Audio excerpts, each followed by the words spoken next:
What if we started a rival MMA league where anything goes? I mean, they crush everything, though. They do crush. They do. UFC crushes everything. But I wanted to see Bones Jones fight in UFC 200, and I don't care what he's doing. I want to watch him fight. You want to see him do a rail, then stick himself with a needle, and then walk right into it. They're fighting in a cage, man. I don't need rules. Just let him fight in a cage. Like, it's blood sport. You want to be entertained. Don't try and clean it up for me. You're allowing knees to the face. Once we're there, let it go. Keep going.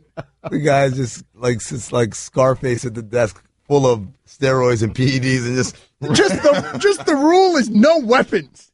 Go.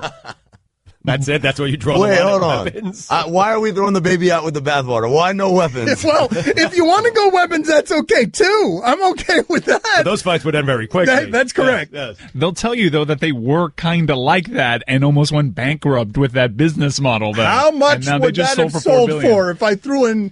Well, $2 million, Dan. It sold for $2 million under the rules. Now, if I lobbed in the ability to throw a Chinese star. Oh, at least double, right?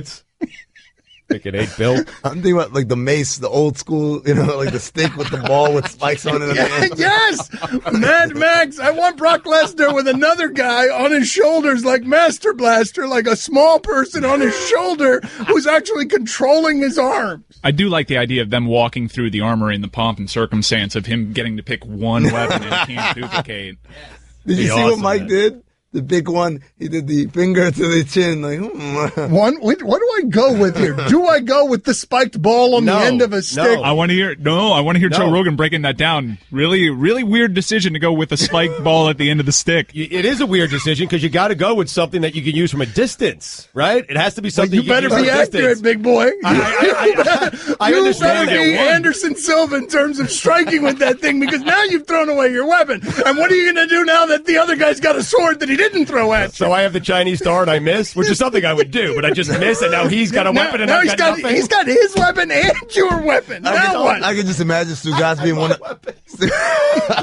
Stugotz being one of the fighters. And then he picks his weapon, and of course we have to have a pregame interview with him right before he goes to the cage. And why'd you go with the throwing star? I said, I could go from a distance, and he's explaining all these things. He walks out there, the first play of the game, throws it away. and then it's just Stugotz. The guy picks up, John Bones Jones picks up the star, and now he's got the mace. Nunchucks. That's right. Quite the second-guessing press conference as he has that spiked ball at the end of a stick embedded into his skull. Embedded into the side of his face. And then some journalist says, talk about the decision to take the throwing star. Yes. Talk about. That's right.